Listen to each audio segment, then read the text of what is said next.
Hi there. I'm Frank Shaw, Chair of the Board of Directors for the YMCA of Greater Seattle, and on behalf of the board, welcome to Part 2 in our three-part community learning series, Unleashing Opportunity for All, Shattering Barriers, to advance dialogue and learning on equity and justice. Thank you so much for joining us here today. Whether you're able to join us live for Part 1, or if you watched a replay, I hope you were as moved as I was. Having the chance to watch the movie A Most Beautiful Thing, and then to hear it directly from R. Shea Cooper, left me feeling inspired by his vision to achieve something great. The resilience to never give up, and the strong bonds of brotherhood among the first Black rowing team. Today's session will be equally inspiring. Today, we'll dive deeply into the world of sports and hear from 3 gold medal winning Olympians and other community leaders who are shattering barriers and paving the way for others. This continued learning series is an opportunity to keep learning and challenging ourselves to grow so that we can advance in our journey to disrupt systemic racism and inequities in our community. I'm excited to introduce Loria Yeadon, the CEO and President of the YMCA of Greater Seattle. Loria knows quite a bit about breaking barriers. In 2019, she was named the first woman and first person of color to helm this association in its 144-year history, and is just one of 10 Black women CEOs leading Ys across the country. I'm also excited to share that Loria was recently honored by the 2020 Female Founders Alliance with the Role Model Champion Award. She is truly deserving and makes us all very proud to have her as our CEO. Loria, I'll turn it over to you. Thank you, Frank Shaw. Thank you for your leadership and for that kind introduction. I'm Loria Yeadon, President and CEO of the YMCA of Greater Seattle, and my pronouns are she, her, and hers. Good afternoon, everyone.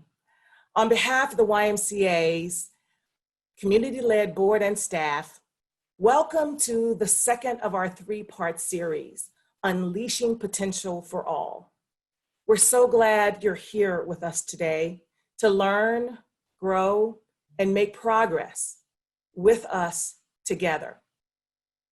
This afternoon, I began by acknowledging that many of us in attendance today in the Seattle area rest on the unceded ancestral homelands of the Coast Salish people from time immemorial. In this moment, we pause to give deference to the original stewards of these lands, past, present, and future. In this moment in our history, welcoming spaces where we can gather, acknowledge, learn, heal, and build a community of equity and justice for all are more important than ever. The Y is honored to convene and hold this space for community today. Learning from those with lived experiences is critically important to understand the trauma, challenges, barriers, and the policies that are so important to be identified, unpacked, and addressed to disrupt systemic racism. Today, we will learn together. We are committed to removing institutional and systemic barriers that result in oppression and racism, especially in Black, Indigenous, and people of color youth, families, and communities. With humility, grace, and accountability, we are committed to rooting out racist and inequitable systems in our organization, wherever they may be. This is the hard work that must be done to disrupt and ultimately end racism. We invite you to do this hard work alongside of all of us and to join us in learning and building a more inclusive community so that everyone, especially the young, can be unleashed and developed to their fullest potential in spirit, mind, and body. Unleashing Potential for All is a community learning series that is anchored by the YMCA of Greater Seattle for sharing knowledge to delayer and deconstruct racism, for discovering unheard voices, and for activating collaborative communities. Through our collective work, we endeavor to create the generational change of equity and justice for all that we pledge to our children, our community, and each other. We are so honored to have our community collaborators join us in this work. The Unleashing Potential for All Learning Collective is a group of community members, nonprofit partners, small businesses, foundations, government agencies, and otherwise locally and nationally that are aligned in advancing community conversations and catalyzing meaningful action to achieve equity and justice for all. We are grateful to stand together. We're also grateful for our learning partners whose generous financial support is making this learning series accessible to all, with nearly 7,000 people engaged across the country and here in our own local communities. What such a tremendous impact on community education. Our learning partners include Bill and Paula Clapp, 300 Degrees Law, the Bill and Melinda Gates Foundation, Casey Family Programs, Imagine Housing, the Lorenzini Family Foundation, the New Beginnings Christian Fellowship, Packard Parts, George Pocock Rowing Foundation, Perkins Coie LLP, REI Co-op, and the Windermere Foundation. I'd like to extend a special thanks to our executive producer learning partners. First, the Shattering Foundation, which is out front convening community to advance equity and justice in our community. Thank you, Shattering Foundation, for your work and your partnership. Our next executive producer learning partner is the Laird Nord Company. Join us now in listening to a special message from the Laird Norton Company, which reminds us how important it is to unite in community.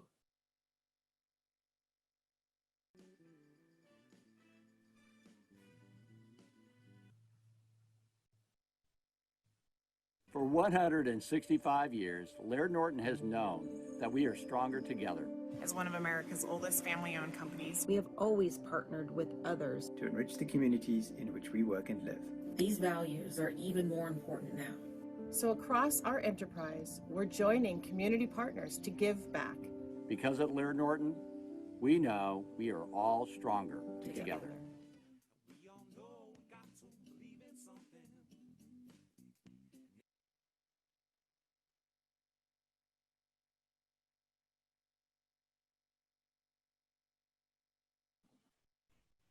Many thanks to Laird Norton and the Shattering Foundation and our circle of learning partners for standing with us and investing with us in this work to elevate these conversations and advance equity and justice for all. It is our hope that our conversations won't stop here today, but will compel us to continue discussions with our neighbors, our friends, and family. This is the internal work that we must do to create lasting change, the lasting change we wish to see and be. Please join us on September 16th, 4 to 6 p.m., that's Pacific time, for our third and final session of this opening learning series, when we continue this learning journey. So today, we have a real treat for you. We have two incredible panels of change makers actively working towards a better us. Afterwards, we will have facilitated small group community discussions. So I hope you will hang around for those discussions to chat about what you've learned. We have an amazing group of Olympic gold panelists from Team USA who are using their voices and spaces to advocate for inclusion and equity in their sport and community. Joining us will be Ashley Johnson, the first African-American woman to win a gold medal in water polo.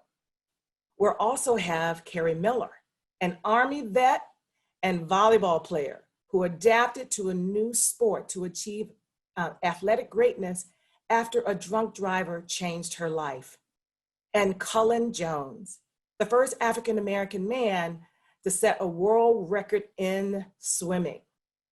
The Olympic panel will be moderated by Tom Hall, a 1980 Olympian and former board chair of the YMCA of Greater Seattle, and a tremendous nonprofit advocate. But first, let me welcome Dr. Robin Martin, also a board member of the YMCA of Greater Seattle. She's also the author of Navigating Courage, Leading Beyond Fear, and she's the deputy director at the Bill and Melinda Gates Foundation, which is one of our Unleashing Potential for All learning partners. Robin will moderate the opening panel of community builders advocating for children every single day. Joining Robin is Boogie Gates, a former Washington State University baseball player who founded Athletes Beyond Borders to address economic barriers and racism in accessing opportunities for youth. We will also have Kyle Boyd, the youth and community director of the NHL's hottest team, the Seattle Kraken, who's bringing hockey to the streets and the ice to build inclusion in the sport. And also Michelle Horde, an accomplished business executive, a mother and youth advocate who started Gabrielle's Wings to honor her daughter's joy and disrupt systemic issues of childhood development so that all of our children may soar. So with that, Robin and guest panelists, welcome. Thank you, Gloria. Thank you so very much. It is both my pleasure and honor to join the Y community in this important journey. As a practitioner, a nonprofit executive, an educator, and author focused on equity and justice, I am delighted to co-host this community discussion today.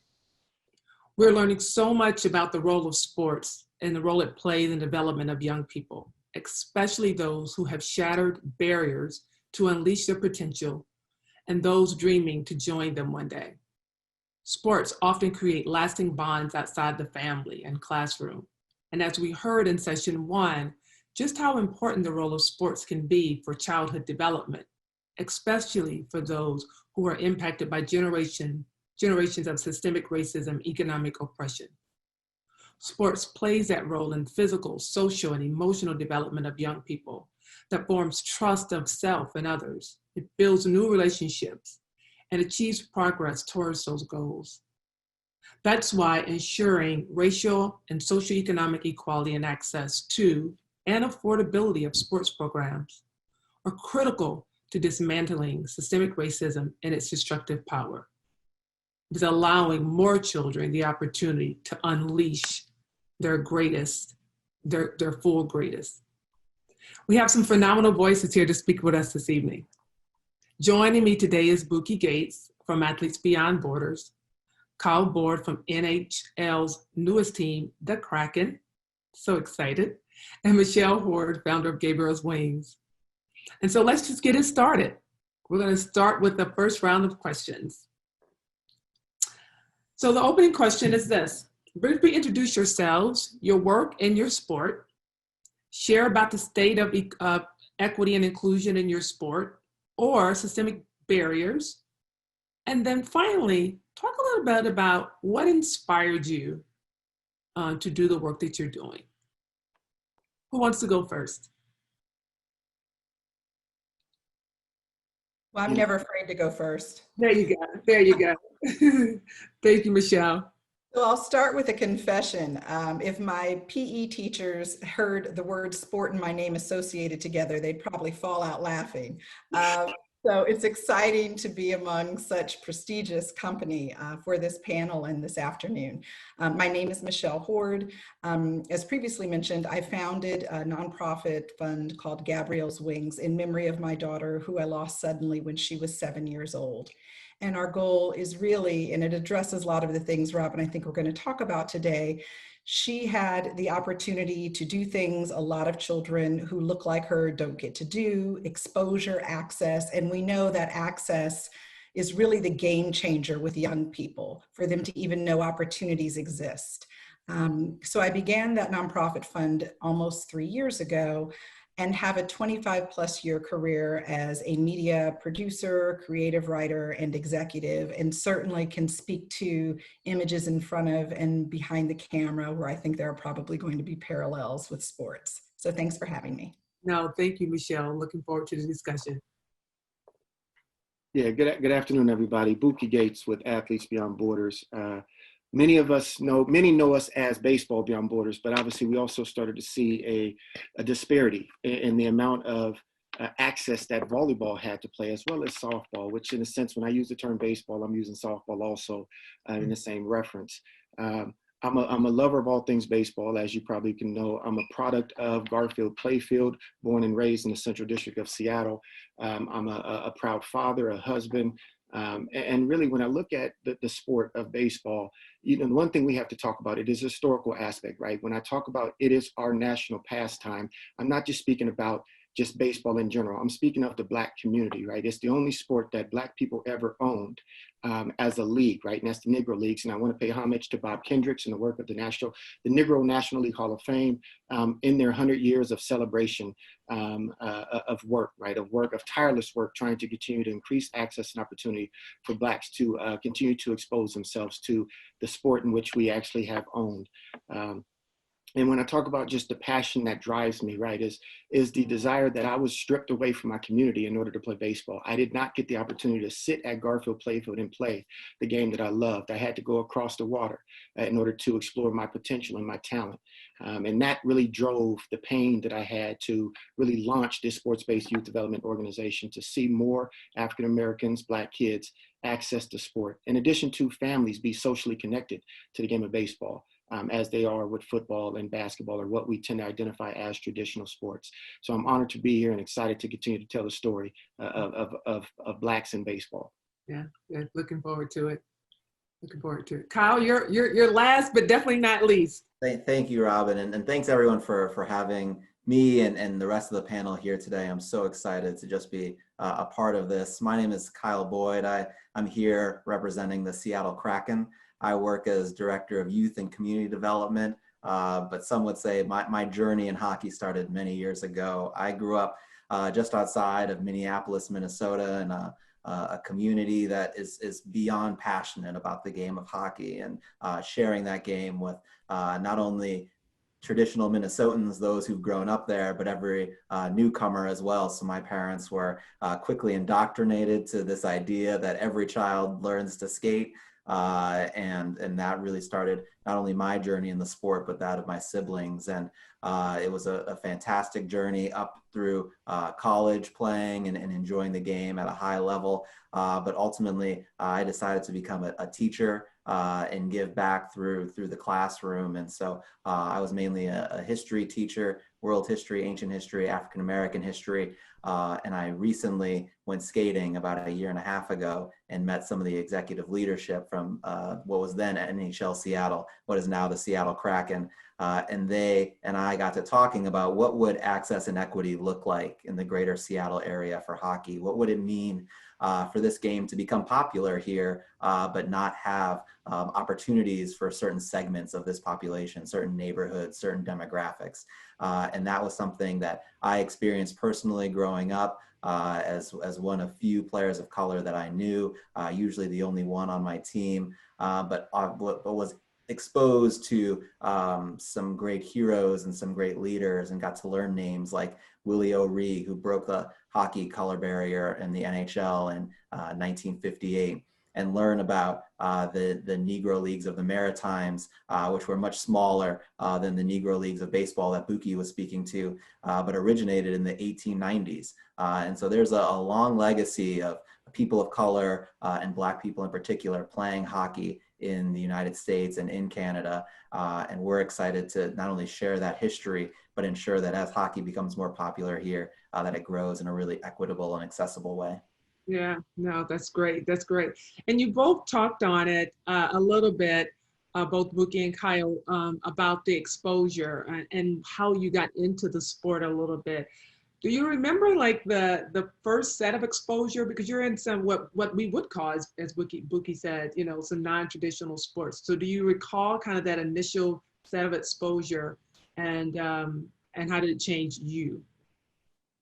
Yeah, I recall it all too well, right? I think growing up in the Central District of Seattle, it was the Black community, and with that, you had baseball, and baseball was thriving in the late 70s, early 80s at that time. And I think, you know, my exposure was because I had two older brothers. I had a father who was involved in the sport, who coached the sport, but it was one individual in particular. It was Billy Hurd. Billy Hurd, actually, at the age of 6. He put me on a 9-year-old team. And it wasn't simply because I had the skill, right? I wasn't as good as the Terrell Browns, Lavelle Browns, and some of those others that came before me. But it was just the fact that he saw potential. And that potential gave me the confidence to want to continue to pursue the sport. And yeah, I only got a few, innings in at a time. But the fact is that was the first exposure that I was able to get. And then my time, just spending time at the baseball field, gave me hope, right? Gave me an opportunity to continue to see some of the greatness that you can witness, right?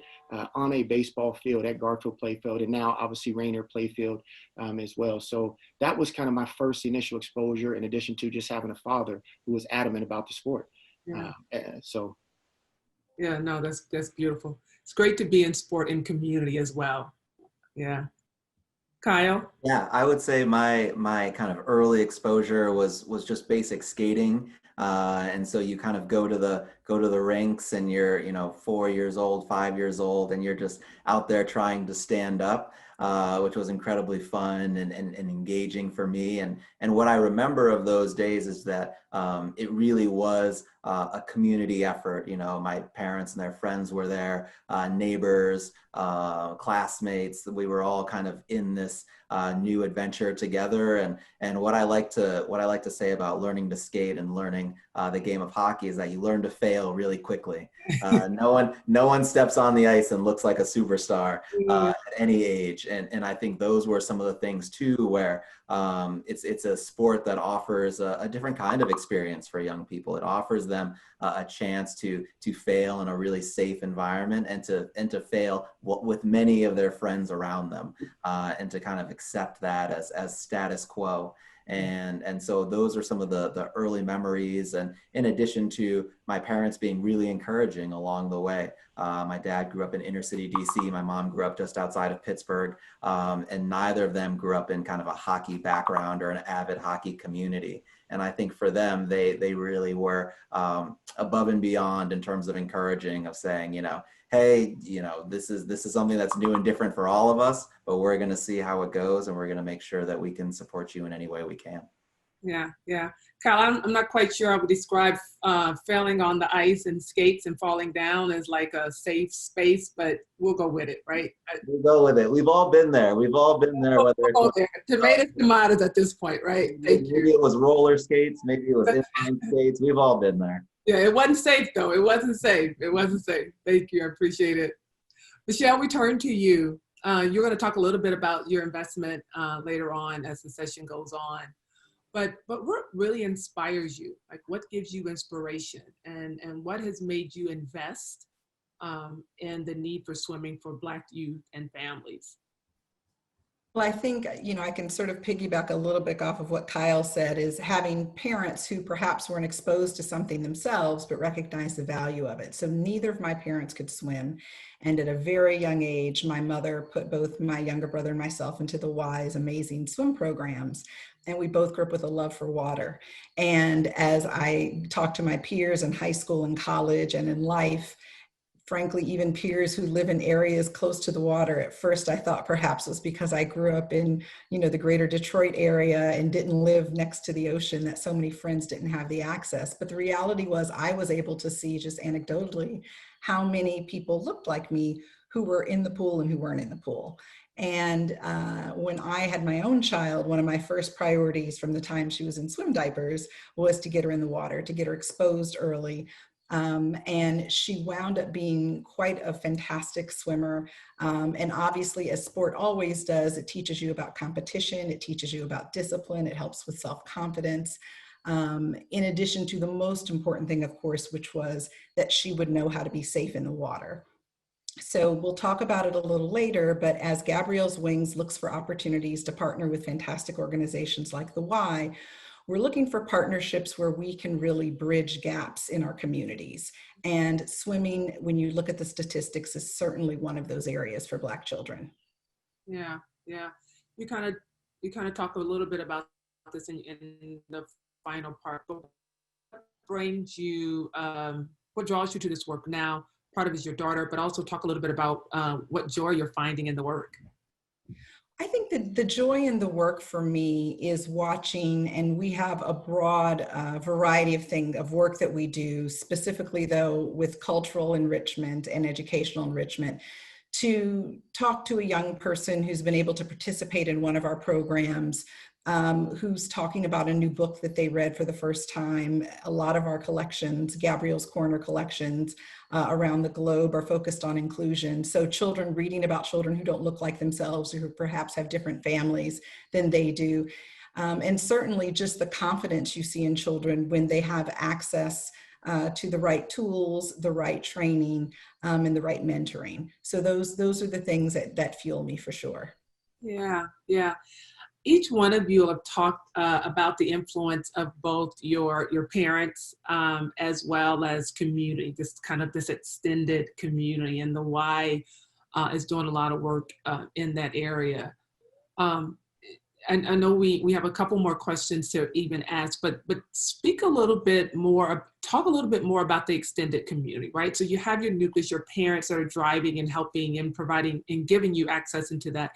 Talk a little bit about the extended community and why organizations like the Y is really, really important as a part of that extended community in that development.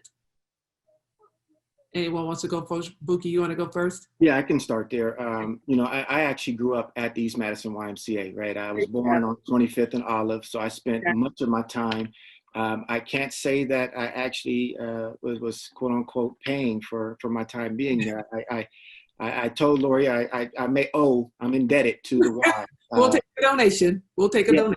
Yes, but the fact is that it gave me a safe space, right? It gave me an outlet. It gave me the opportunity, even swimming, right? To just go there and get away from the everyday hustle of life, right? And even at the age of 9, 10, 11, there's still a lot that you compartmentalize, right? And there's a lot of things that you kind of go through, but that extended community in the Y, the extended community in your parks ecosystem, just even Little League organizations, right? Or just CBOs and their ability to just be present and allow you to get what I call a third space. And create that third space that really just allows you to decompress and gives you the visibility and the hope to see beyond the circumstances that you may experience. So I indebted to what CBOs are allowing and the access, the opportunity, the exposure to just be present means a lot. Yeah, no, thank you. Yeah, I'll piggyback off of Buki's points. I think for me, the Y was a place where I remember from a young age the multi-sport camp and that day camp. And of course, as a kid, it was something where I know it was convenient for my mother in particular to have us occupied, especially in that summertime. And it was a place where we were exposed to so many sports, as Michelle was speaking to, swimming, and Buki was speaking to as well. And it became this place where we developed a different kind of literacy, right? A physical literacy that allowed us to move and be healthy and be active without really even knowing it. It was just fun. It was just hanging out. It was just, today we're playing soccer and tomorrow it's softball and the next day it's swimming, and we're going to go from this activity to the next. And by the time we got home, we were exhausted. But I think for us in particular, it also became a space to share our own stories and our own talents and gifts with our peers and with mentors, and talking to people about I play hockey, I love it, and having people say, oh, you play hockey, like ice hockey, and being able to share that with friends and getting other people excited about something that they might not have previously considered, whether it's a non-traditional sport or activity. In addition to all the additional programming that goes into it, the arts, the music. I mean, there's so many auxiliary programs that happen in some of these spaces that really take a specific interest and really broaden it in some beautiful ways. Yeah, I'm gonna continue on a little bit more, Kyle. Say a little bit more. So hockey is a non-traditional sport, as we said earlier. Mm-hmm. And so there's an investment, sometimes a financial investment to make. And so talk a little bit about your family's willingness to financially engage and invest in a sport like hockey. Yeah, absolutely. Yeah, hockey is an expensive sport. It requires not only kind of an investment of resources and money, but also time, where rinks are located, driving to those spaces, having a facility that's very dependent, or a sport that's pretty facility dependent is something that I knew from a young age that my parents were really investing in, waking up early and all of that kind of stuff. But we talk a lot in my role now about when it comes to making this game accessible to families, and we look at the cost of equipment and we look at the cost of ice time. What does that look like from our perspective as an NHL organization that wants people to cheer us on and support us and to wear our swag, but what does it mean to invest in that community, knowing the inequalities that are also very rampant in the game. And it's something that for our organization, we're committing to very early on, trying to deconstruct those barriers, limiting those barriers and providing greater access. We're building 3 sheets of ice here in Seattle up at Northgate, the first 3 sheets of ice within city limits, and I want to say about 50 years. And we know too that that's not necessarily in the neighborhood where it's in the most need, right? And we're having very honest conversations about the demographics of the neighborhood we're going into and what that means for our organization. And I think that when we are thinking about the costs and when we're talking about the costs that families have to take on, how can we make sure that we're there to facilitate and to help them make great choices? How can we be there to support financially in ways that I would say, frankly, other clubs haven't done in the past? And how can we be a trendsetter? How can we be a trailblazer in that regard? And I think in some ways we've already been ahead of the curve in some ways and have a great wave of support and are investing our resources in great talent and diverse personalities to bring on board. But we're also really excited about what that means in the long term for young people who are growing up in Seattle. Yeah, no, well, we're definitely glad you're there and bringing up those important questions to think about. So thank you so very much. I'm going to turn to you, Michelle, because swimming is also one of those sports. If you do it as a competition or competitive sport, is also equally expensive as well, and at times even water safety can be expensive. And so, talk a little bit about what success would look like for water safety and swimming for Black youth and families. Well, absolutely. And it's a great piggyback off of some of the points Kyle was making. So when I first had an opportunity to meet with Loria and some of her colleagues at the Y to talk about what the water safety program would look like, one of the things I was really excited about was how holistically they were looking at it. So obviously, step one is identifying your population. And we know that Black children in this country drown 3 times more than the national average. 70% of African American children cannot swim. So the numbers are stark. So beyond the obvious of trying to engage and attract and market to African American children in underserved communities in Washington, Additionally, you have to look at who your community partners are. Where are the schools that are helping you out? What are the community centers that are helping you out? How do you get there? So transportation becomes a piece of it. When it's cost prohibitive, how do we make sure that we're able to bridge that gap in this partnership so that the children and their families can have access to the pool and to water safety programs? You know, that's another holistic piece, certainly, is not just the child, but the family themselves having that exposure and having that access. So we want to have a 360 approach as we move into this program to ensure its success. No, that's great. That's great. Thank you. Last couple questions. Buki or Kyle, either one of you can take this question. What would it look like to shatter barriers in your sport? What would it look like? I'll start, Kyle. You know, I think it gets to a point where, and I'm gonna use a quote from Buck O'Neil. For those that don't know who Buck O'Neil is, he's one of the most profound Negro League baseball players. He also was one of the first Black managers with the Chicago Cubs. Buck O'Neil said, "Don't feel sorry for Black baseball players, right? Feel sorry for the people who don't get a chance to see them." And when we talk about increasing access and this equity, we're really talking about opening up doors, right, and breaking barriers. But what does that really mean? I know we talk about Jackie, right, but there's so many others that, Jackie Robinson is what I'm really referring to. There's so many others, countless others who are looking for the opportunity to knock down that wall, to be able to expose their talents and gifts, to be able to play. And I think a lot of that is where the pain we experience comes from that, right? We see our peers who probably had way more talent than what I may be able to have and achieve, but yet because of family dynamics, because of various factors, right, systemic barriers, they were not able to. And so I think we're at a point now where we see the potential, but it's just a matter of continually fighting to address some of those systemic barriers that exist. And baseball is one aspect. Let's talk about volleyball too. Right? Volleyball is another sport where when I walk into gyms, I don't see the people that look like me at all. And so I see that on the softball field. I see that in the baseball field. So it becomes a point where we have to identify the very need to recognize that inequities are present and they're predicted by race. And how do we begin to elevate the promise to see inclusionary practices and diversity within the sports in which we choose to participate in? Yeah, volleyball didn't used to always be that way.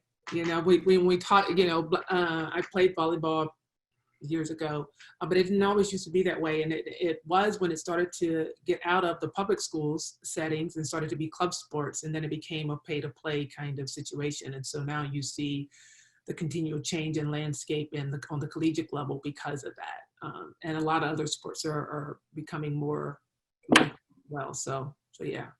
Kyle?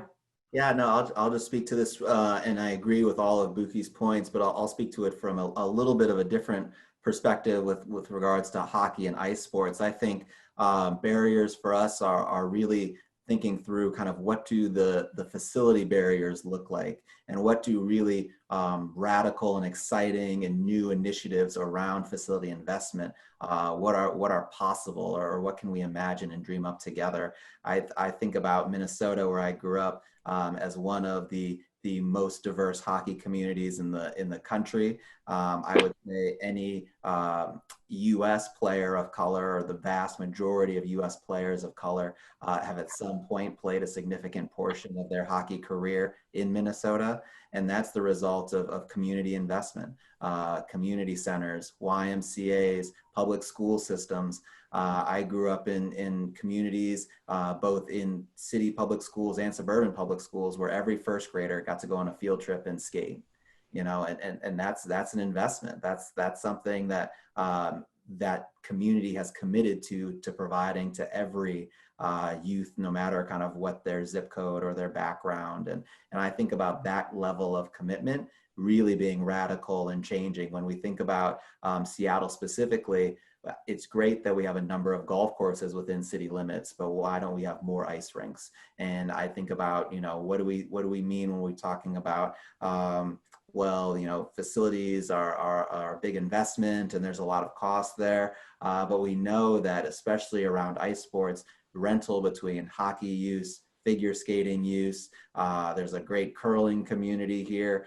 There's a number of ways to end up recouping some of those revenues and still leaving the vast amount of programming time as free and open use for the community. And I think those kinds of exciting partnerships would really start to break barriers, in addition to obviously seeing more youth pick up the sport and playing the game and playing it at a high level. But I think for us, that starts with really rethinking how do we get these kinds of facilities built, and then where are they ultimately located. Yeah, no, that's right. Thank you. I'm going to go because we do have a little bit more time. And so I'm grateful for this extra time. Buki, you talked, and Kyle, you also talked a lot about kind of having a great appreciation for the historic memories of those that have come before. So if we have young people on the phone call today, or parents of young people, give them some advice about the importance of doing their own homework and research and really finding out the greatness that has come before all of us in a variety of sports. So advise parents right about now. Yeah, I think, you got to think about this from a standpoint of nationally, historically, we see Negro leagues. It was very profound, right? And I think a lot of that was down south. You had a lot happening in the Midwest and up north, but we also had Negro leagues in our own backyard, right? And that's something that we don't recognize, right? I think it was in 1947, the Seattle Steelheads was a part of the Negro leagues that existed right here in Seattle. And I guess the one owner, or at least co-owner of that team, was Jesse Owens. And so we don't really think about kind of the impact overall, but also to really look at the local history that exists, right? From Seattle International Little League to the local leaders, right? And advocates in baseball. I mentioned the Billy Hurds, the Ron Boltons of the world, my own father, Ron Gates, who at one point started a semi-pro baseball team called the Seattle Bombers that was giving our Black kids an access and opportunity to kind of explore potential going beyond college, right? And some of them were ex-minor league baseball players who kind of got released and wanted to continue to kind of develop and grow. And it was at those moments where we had to begin to embrace just the possibility, right? And I keep using that term, right? Is, are we going to see potential and possibility in those in which we see? And in our own communities.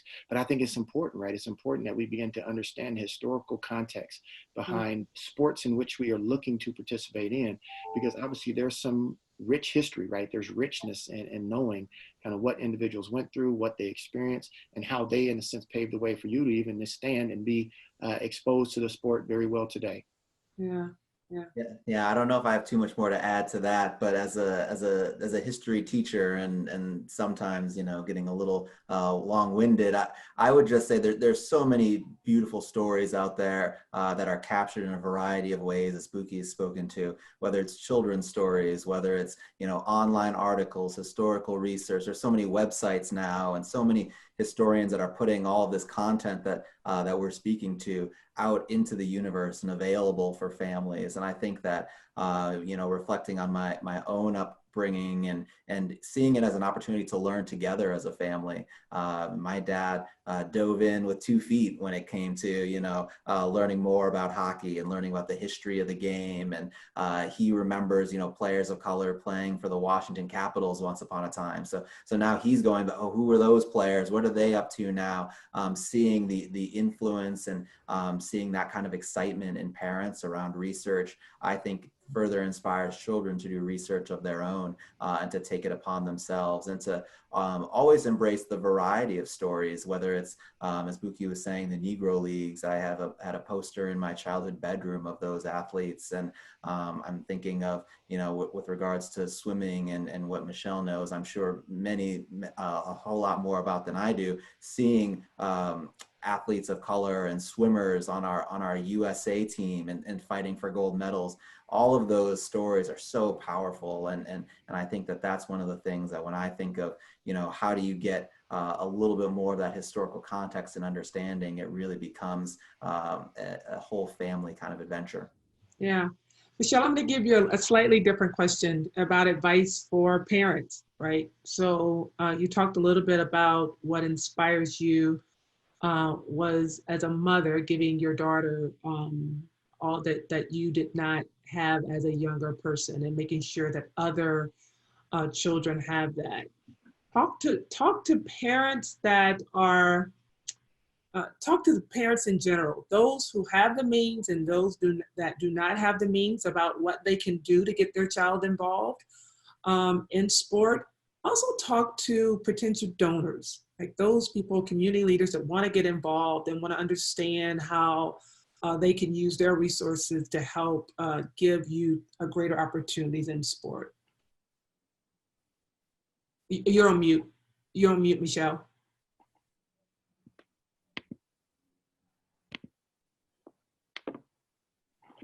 Michelle is on mute. Could someone unmute? There you go. Okay, thank you. I wasn't able to do it myself for some reason. So thank you, whoever gave me the help. So a couple of things. To take it back just a step or two, I think whether we're talking about sports specifically, or we're talking about community engagement, talking about leadership opportunities and possibilities, seeing someone that looks like you, current day history is very important. So to your point, Kyle, being able to watch the Olympics and point out young women and men that looked like my daughter, that shows possibility. So I would encourage parents where your child has shown an interest, shown a passion, or perhaps where you see an opportunity to expose them to something new. In addition to looking back, there aren't always a lot of stories in certain areas where we can look back, but make sure that they're able to look ahead and see who's in front of them, see who's doing things perhaps they can aspire towards. Frankly, I find that in corporate America, right? That if you do not see people in leadership roles, successful, doing things that you want to do, it's harder to imagine yourself in that way. And when I think of that space, I also think about sponsorship. And sponsorship in corporate America often means helping someone along to the next step. When I think of sponsorship in the framework of the Y, certainly that's all about donors, right? That's about people who are making the investment in their children, in their communities, knowing that holistically, as the community grows and flourishes and develops, it lifts us all. So even if you don't have children who use a particular center, even if you're not a swimmer, certainly there are so many opportunities as a sponsor, as a partner, as a patron of fantastic organizations like the YMCA of Greater Seattle, where you can really help set the course for perhaps, the next great who will be joining a conversation like this in 15, 20 years. Yeah, no, thank you. Well, our time is done.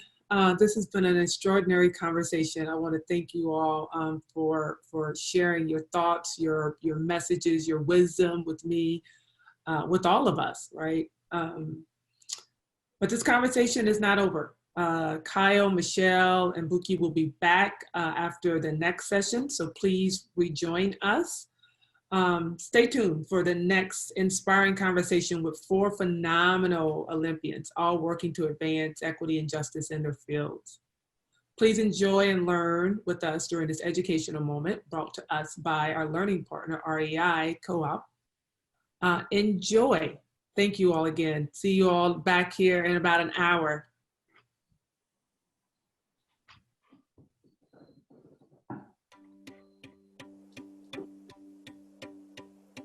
My parents never even thought about climbing a mountain. That didn't ever cross their head. They came to the United States searching for the American dream.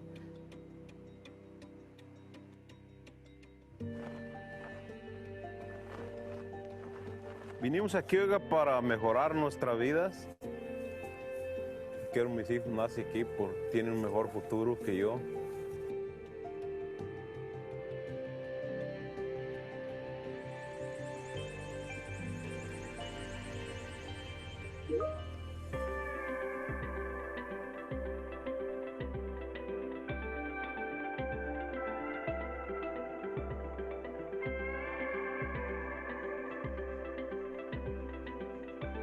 We could always see the mountains, these big volcanoes. Never really thought I would be summiting St. Helens with my brothers. There it is. I'm not sure what to expect. I'm a little bit nervous. There's a bunch of snow right now, so it's going to be something very different, something new. Oh yeah. It feels like it's right there, within reach. Growing up, this has basically been my backyard. All these orchards, and beyond the orchards is the forest, and that's where me and my siblings would spend most of our time. The forest was magical.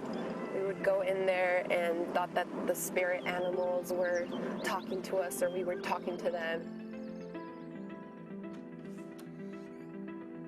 So when my parents moved to Oregon, what they were thinking about was getting education for their kids, having food on the table every night. Until you have those basic needs, you can't really think about doing all the fun things. That's a privilege that we got as kids. I loved collecting magazines. I remember all the clips that I would collect of these people with their backpacks and their gear. And they were all white people. I always saw people that didn't look like me. Like physically, I literally felt like it was not for me. Like I wouldn't have the right shoes, I wouldn't have the right clothes, and I didn't want to go because it was embarrassing and I didn't even know how to go. And many Latinos still feel that same way, that they can't access those places.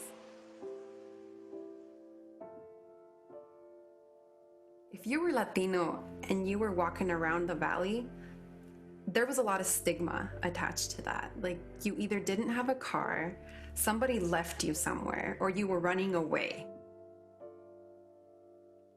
I had heard that Oregon had all these hikes, but I didn't really know how to access them. Like just Google it, waterfalls, and then find the trail. As soon as I had all the information that I needed to access all these hikes, I started going on a lot of hikes. Oh, this belongs to me. It belongs to everybody. I kind of took ownership of that and ran with it and started telling everyone. And sharing that information was just overwhelming. Everybody was texting me, Yessie, how do I get to that one hike you just went on last week? Yessie, you have to take us on hikes. How did you get there? What was the exit that you took? What did I need? And ever since, it's been nonstop. It's been so beautiful to see that more and more Latinos are outdoors.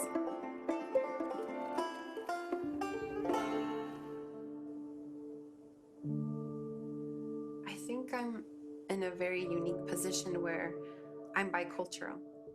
Their plan was that we would stick to our Mexican roots, that we wouldn't forget what it was like to have tortillas every day and just frijoles, and to love the music. And we learned to grow up like that and to appreciate those kinds of things. And I feel so fortunate to be able to jump from one world to another.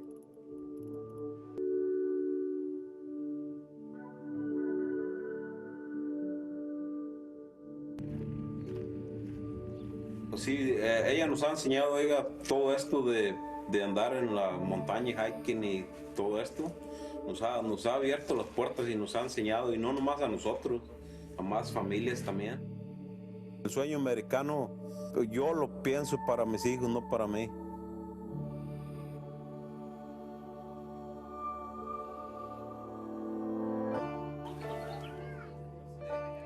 Maybe one day we'll all go on this really awesome family vacation, but I guess everything I do is because of you guys and all your sacrifices, and I always think about both of you every time I do something, because I do it for you.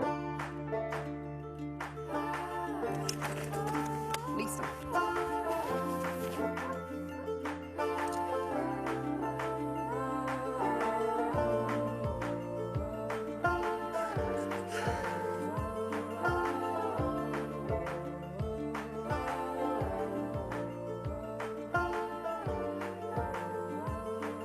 We're getting closer.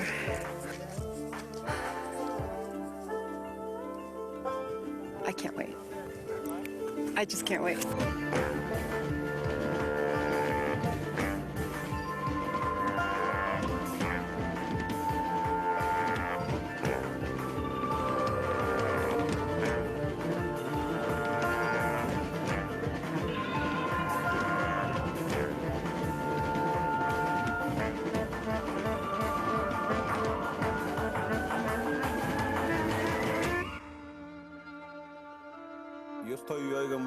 caso de Yesenia, ella ya cumplió ya su sueño americano y lo puede tener si ella quiere.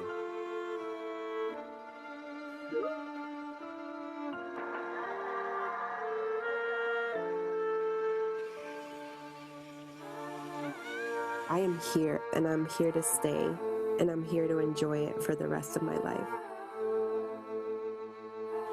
Me llamo Yesenia Castro, and you'll definitely be seeing more of me out here.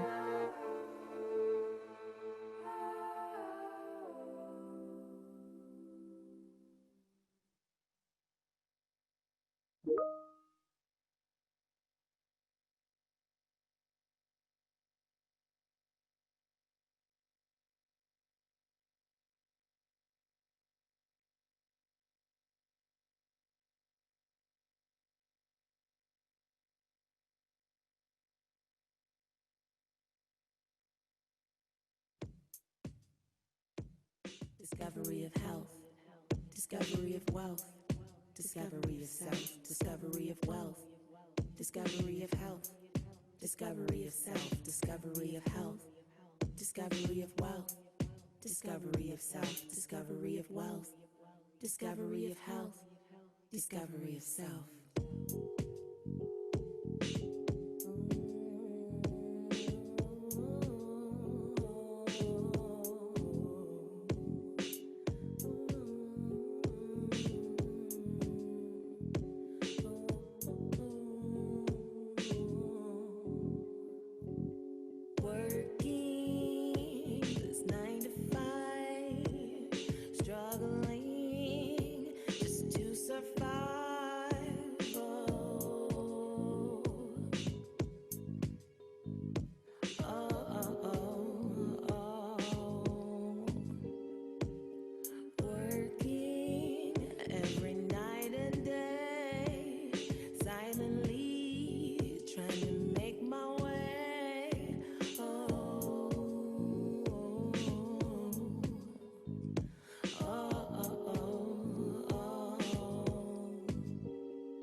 Discovery of self, discovery of wealth, discovery of health, discovery of self, discovery of health, discovery of wealth, discovery of self, discovery of wealth, discovery of health, discovery of self. I brushed it off, let it go, let it flow. I brushed it off, let it flow, let it roll.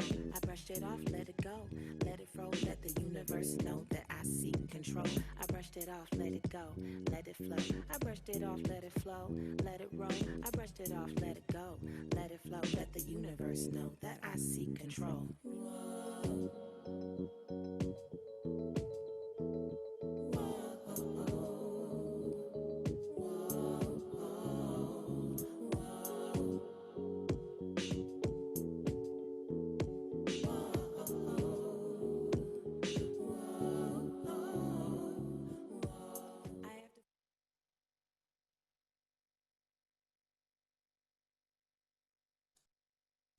Welcome back, everyone. First, thanks to REI Co-op, our learning partner, for bringing us that educational moment. I hope you enjoyed that video. And I also hope that you learned something from our equity trivia quiz. I hope you found it to be quite enlightening. You know, when I reflect on that video, it occurs to me that it's really time for all of us to see ourselves at the top of that summit, like that young woman did, and to start our hike up the mountains and enable others to take that hike and enjoy that journey. Such an important one. So again, thank you to REI for that. Now, our learning continues as we introduce our next exciting panel. To kick things off, I'd like to introduce our panel moderator, Tom Hull. Tom is a past board chair of the YMCA of Greater Seattle, and also a member of the 1980 Olympic rowing team. After retiring from the US team, he served for many years on the board of the Pocock Foundation, one of our dedicated learning partners, and also as leader of Road to the Future, a program that now reaches over 25,000 public school kids every single year. Along the way, Tom became friends with Arshay Cooper. If you remember Arshay, he's the author and the main character in the book and documentary, A Most Beautiful Thing. So with Tom and Arshay, with those two coming together, I'm inspired to think about what transformational things these two will do, not only in the sport of rowing, but in whatever they touch. So with that, I'm pleased to welcome Olympian Tom Hull.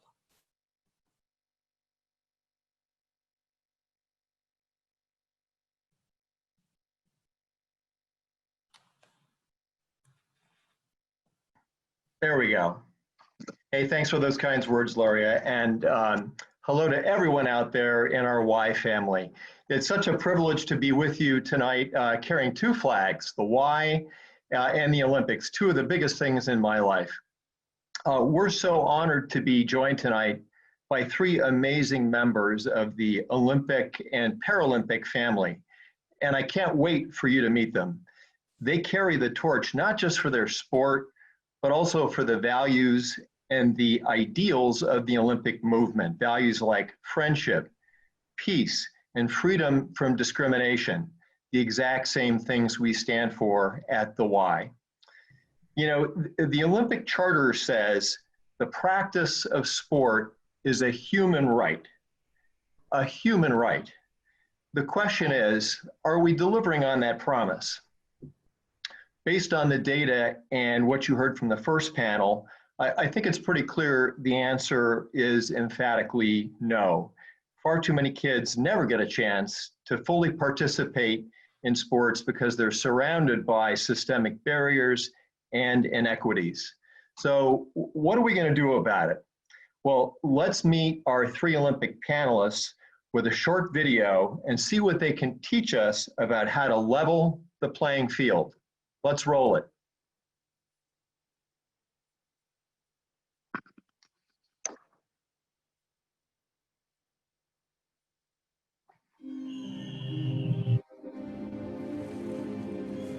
I've achieved so much through the opportunities that water polo has given me. I think it's important to understand being in a space where you're not the majority. Your individuality is what sets you apart, and I love it.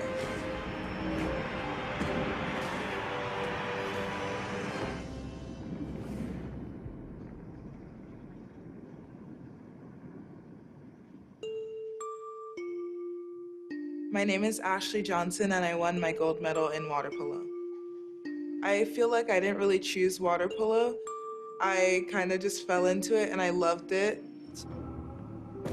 When I first talked to Ashley about coming onto the team, the sell wasn't to be an Olympian, and it wasn't to win a gold medal. It was what a great role model she would be. Ashley's changed the sport of water polo by showing that there is an opportunity for people like her. She is an African-American woman in a sport that doesn't have a lot of African-American women. So she's changing the game on multiple levels.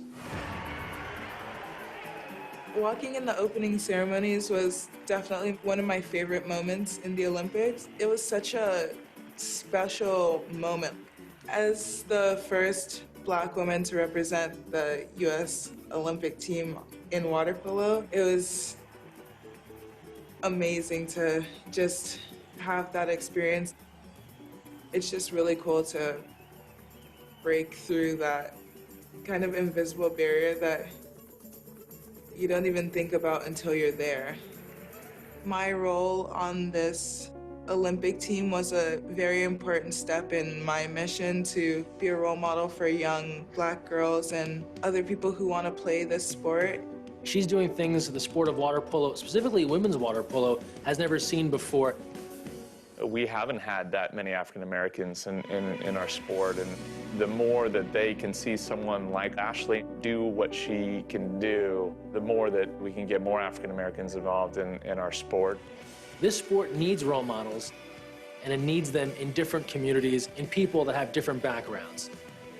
Ashley saw it firsthand in the lead up to the Rio Games. She would travel to different countries, different states around America, and have boys and girls of color come up to her and tell her, I'm keeping an eye on you. I'm watching you, number 13, because you inspire me. You let me know that the road you're taking is one I can also travel.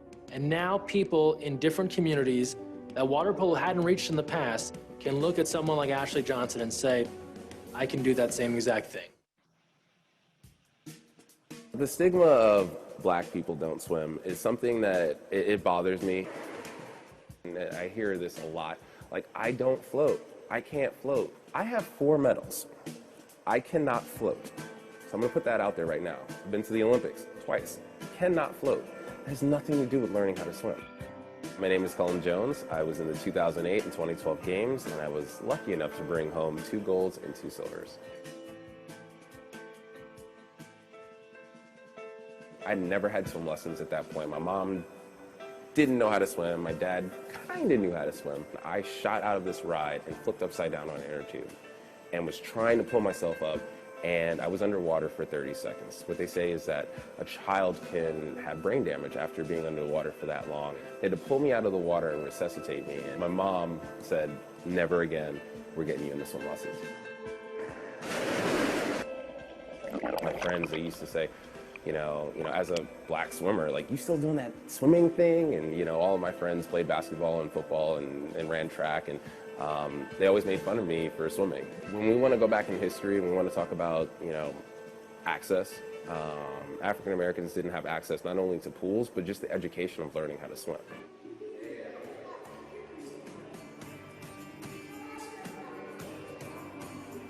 Well, after 2008, and I got that really nice gold medal in the world record, and USA Swimming Foundation and Phillips 66 approached me right after that and showed me some of the drowning statistics, and I knew this was my way of giving back to a sport that's given me so much.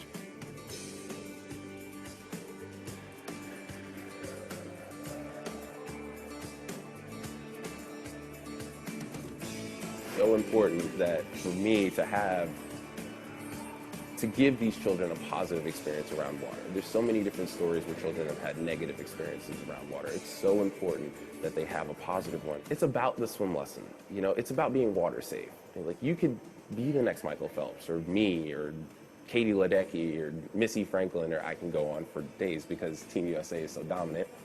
We're so good. But listen, it's not about doing that. It's about learning how to swim, being safer around the water. Because when it comes to your children, when it comes to children, they love to be around water.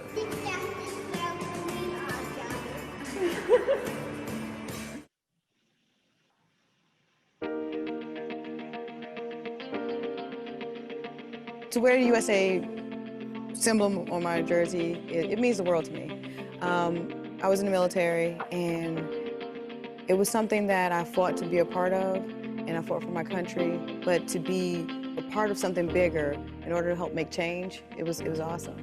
And then to be able to go and represent and be part of the best in the world, not just in the U.S., it means way more than I can even, enunciate. Yeah, Walking Dead, just anything, like Firefly is like my favorite. I love all sci-fi, I love all Disney movies, I'm just that person. At my house, we have a room, and we have the wizarding hat from Harry Potter where you put it on, it'll tell you what house you're in. Even my dogs, I put it on their head and they're like, you are Huff and Puff, which is my Great Dane, and he totally is. So yeah, I'm that person, the geek. Of course, I've been through adversity, I've lost my legs, but that wasn't even the most traumatic adversity that's happened. I think that everyone goes through adversity, whether you know it or not. There's different ebbs and flows in life. I was talking to my grandmother and I was like, Mama, I just feel like I'm not getting ahead. I just feel like I'm living to work or whatever. And she was like, hey, life is a bunch of hurdles, and you're gonna go smooth and then want to come up and you just jump over it and keep going, and this is just a hurdle right now. And so that's one of the things I think about, adversity or whatever. Everyone's gonna have them, just hop over it and keep going.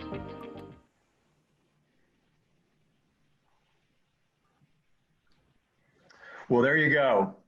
Three incredible people and three powerful stories. So Carrie, Colin, and Ashley, thanks so much for being with us tonight.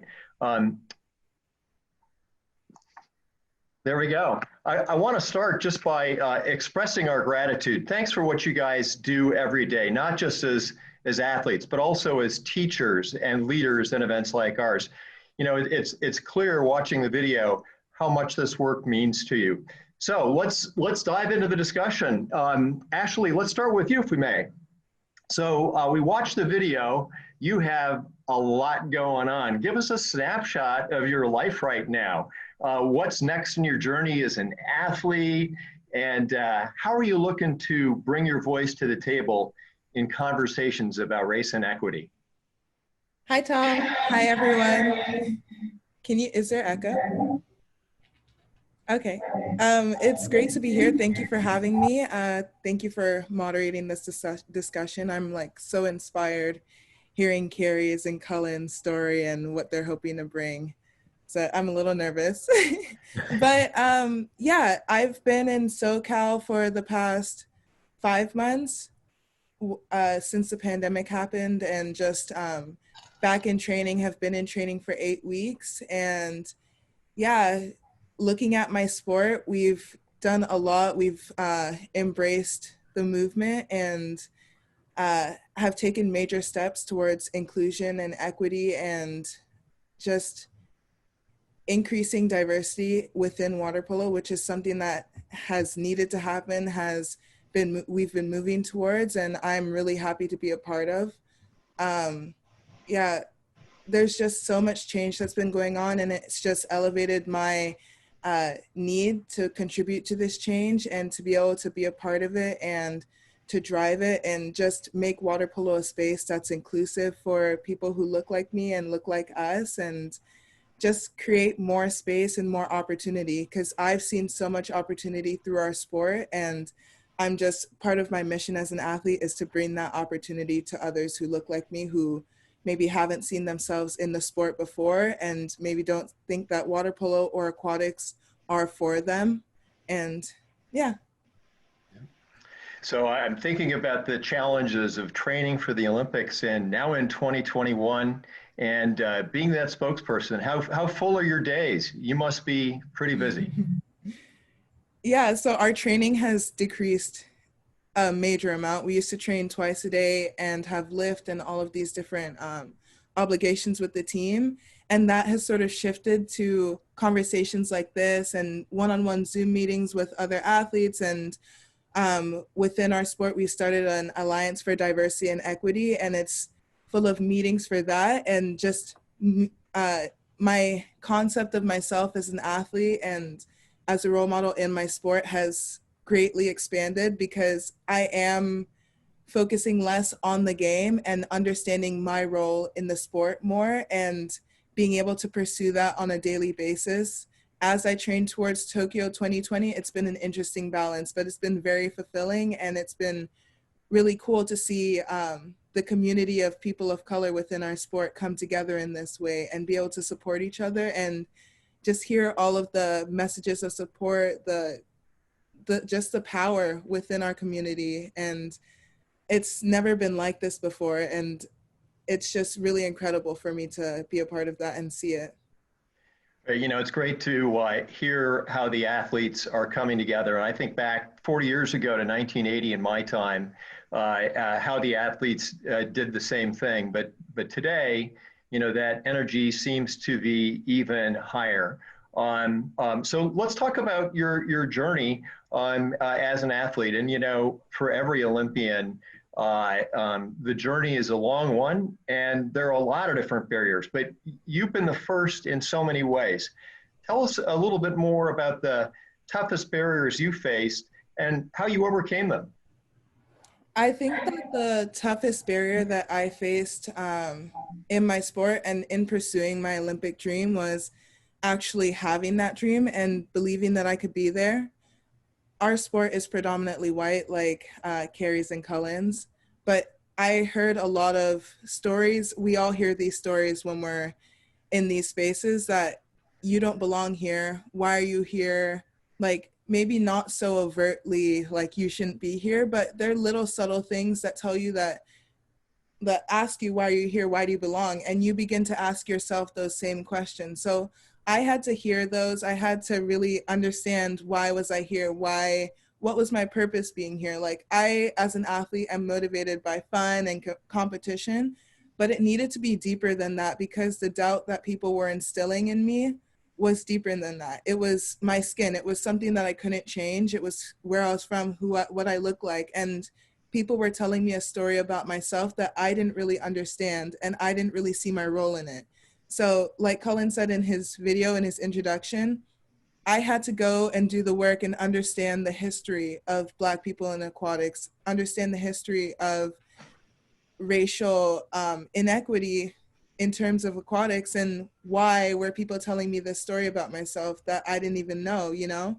So once I understood that history, I could really embrace my role in this sport and embrace the fact that I'm here as a mirror. Like, I can be someone that little Black girls and boys can look at and be like, I want to be there one day. I can be there one day, and I can believe in myself and get there. So once I was able to believe in myself, I could have that dream and know that I could pursue this. But there were a lot of people who believed that for me, as many people who doubted or made me question whether or not I should be here, or I should be pursuing this like grand dream. There were so many people who told me, like, you deserve to be here. You have the work ethic, you have the talent. There is nothing standing in your way. But I had to get there for myself. I had to overcome that. And now I've gotten to the place where I can embrace my role and like help others get there, create space for others, which took a while, but it was worth it. Oh, that's a great story. Thanks for sharing that. I'm curious to know, was there one moment where suddenly you realized, I deserve to be here, I can do this? Or was it something that just happened progressively over time?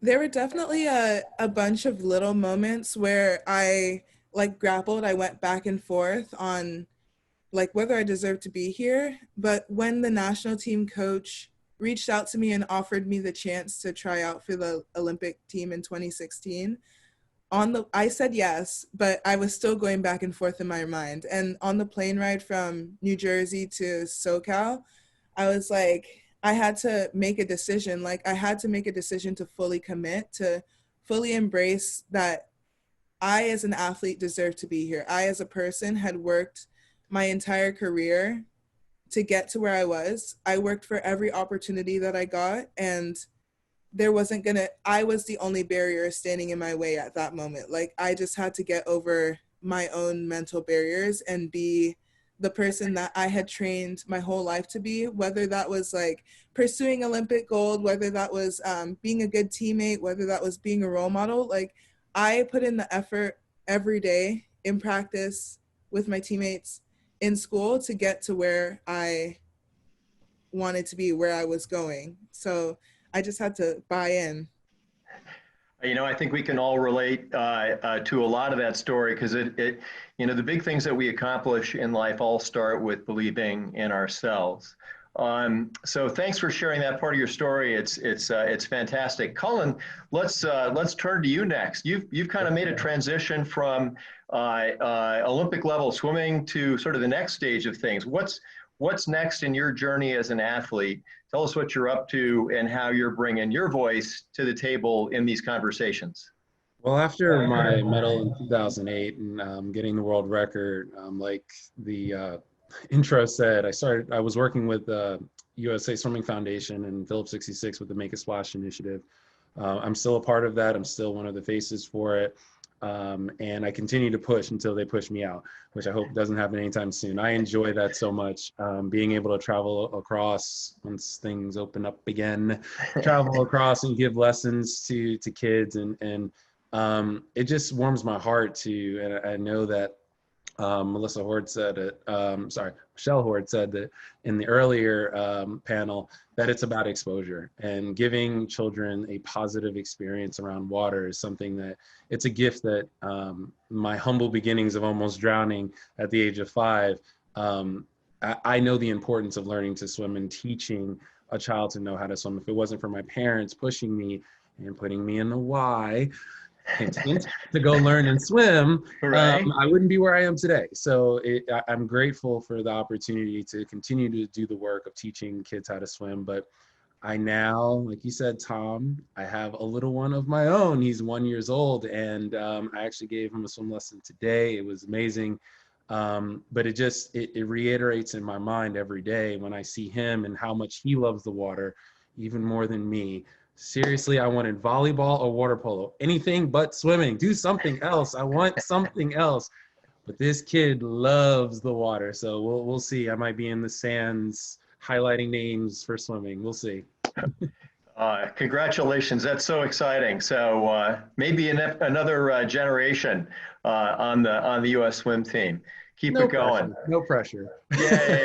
Yeah. Hey, it happens.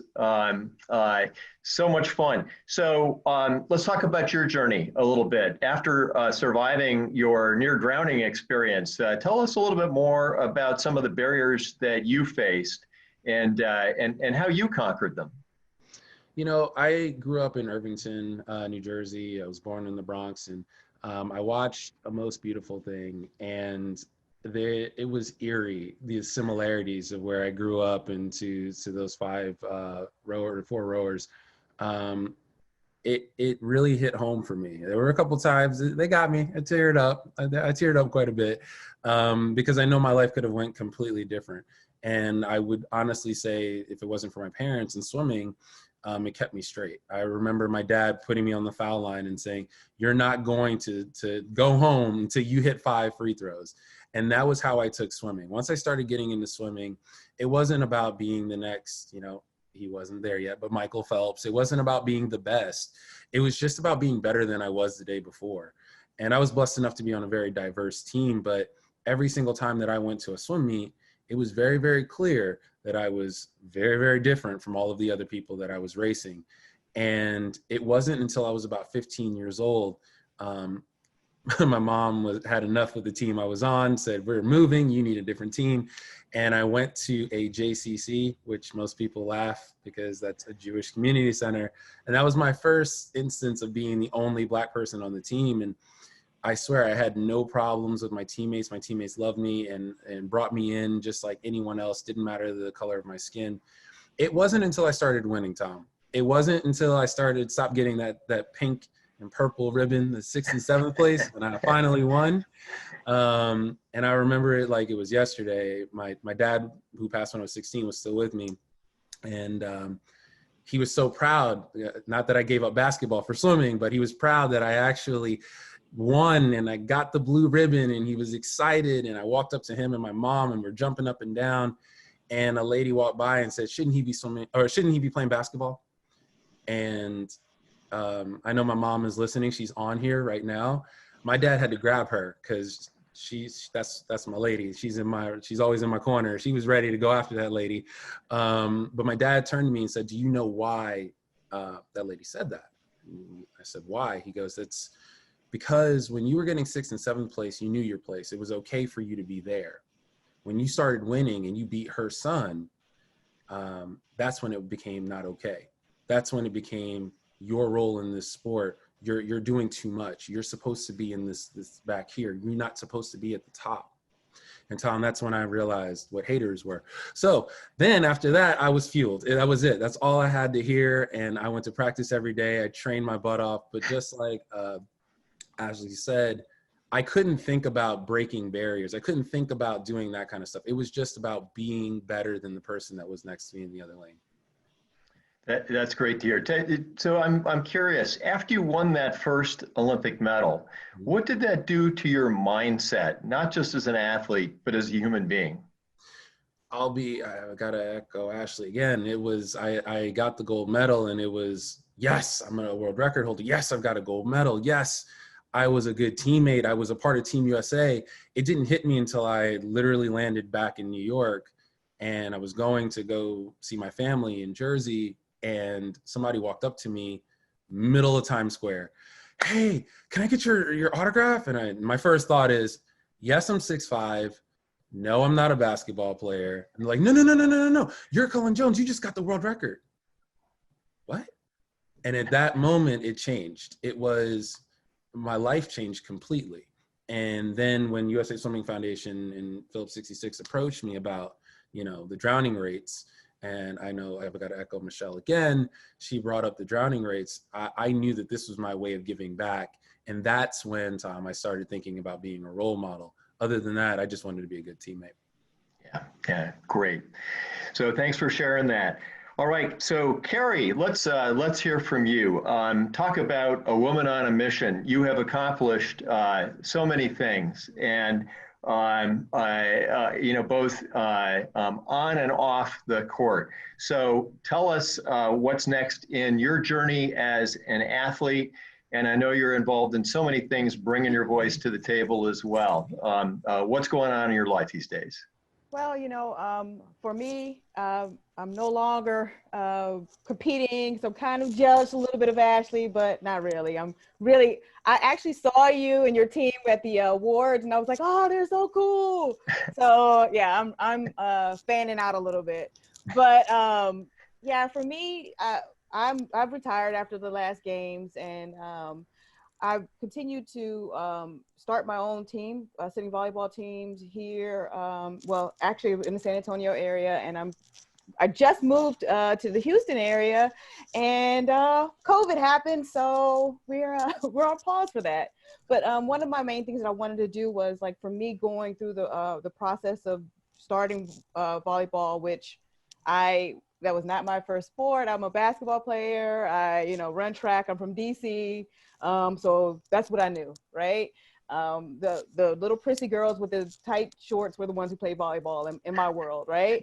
So that's how, but I ended up doing it, and I fell in love. And from that, I gained a lot for myself. And after my injury, I kind of wanted to share what I got from it from other warriors and other people like me. And so that's what I'm trying to do, is to continue to spread and bring leagues together so other people can get what I got out of it. So that's great to hear. Now, I know you said you're retired, but I also know from having done a little reading, you are a multi-sport athlete, and Yeah. you keep trying new things and testing yourself. So what's the new thing you've tried recently that's got you most excited? So for me, it's I've been doing two different things. I've been doing archery, and then I just started cycling.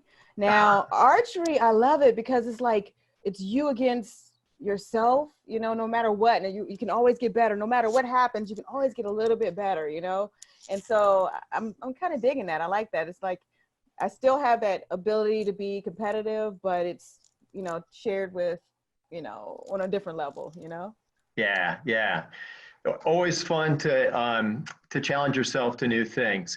So I loved what you had to say in the video about adversity and the comments from, I think it was your grandmother. So tell us a little bit more about that and some of the biggest barriers in your mind, and what was it that helped you overcome them? For me, one of the biggest barriers has kind of it's not really been my color. I grew up in Washington, D.C.